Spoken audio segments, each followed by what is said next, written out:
Okay, Torah concept, New Testament. Let us fear losing the soul. Okay, so Hebrews 4 verses 1 through 2 warns believers to fear missing out on God's promised rest due to unbelief, and drawing directly from the Torah narratives where Israel's disobedience led to exclusion from covenantal blessing. While the Torah doesn't use the phrase losing the soul in the same theological framework as the book of Hebrews, it repeatedly emphasizes that the peril of spiritual failure, exclusion from life, and the loss of covenantal inheritance, which functionally parallels the New Testament concept. So, Torah parallels to Hebrews 4, the fear of spiritual loss. Genesis chapter 3, verses 22 to 24. Adam and Eve were expelled from Eden.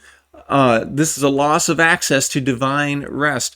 The Garden of Eden was the archetype of rest. Disobedience leads to exclusion.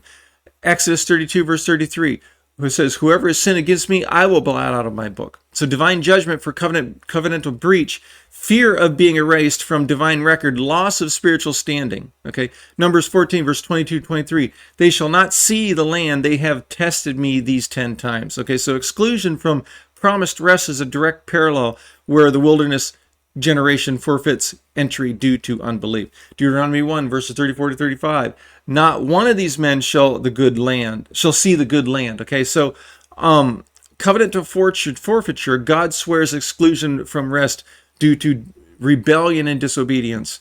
And this mirrors Hebrews chapter 4, verse 1. Deuteronomy 30, 19 to 20. Choose life that you may live. Life versus death as covenantal outcomes, which reflect how the soul's fate hinges on obedience. Fear of loss is warranted. Okay, in Leviticus 18, verse 29, the person who does any of these abominations shall be cut off. Okay, so spiritual excision, being cut off, implies loss of covenantal identity in spiritual death.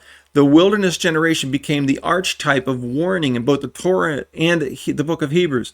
Their failure to trust and obey resulted in a loss of rest, a loss of inheritance, and a loss of spiritual standing, which Hebrews refrains as a warning to the soul. Okay, so again, this is how the author of the book of Hebrews taught Torah. The Torah has not passed away.